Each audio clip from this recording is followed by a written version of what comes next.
কিছু দিন আসে যেগুলো আলাদা মনে হয়।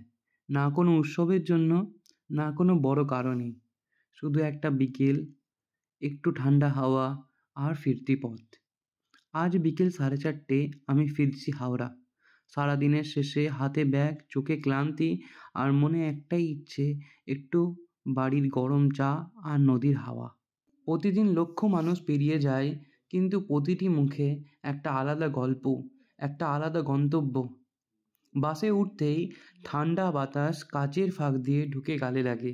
আজ এত বছর পরেও ব্রিজটা একই আছে, কিন্তু আমি বদলে গেছি। হয়তো এটাই শহরের জাদু। মানুষ বদলায়, আলো বদলায়, তবুও হাওড়া ব্রিজ সবসময় বলে, আমি এখানেই আছি। আর সূর্যের শেষ আলো পড়ছে জলে, সোনালি নীল মিশ্র ছায়া। বাসটা ধীরে ধীরে নামছে ব্রিজ থেকে।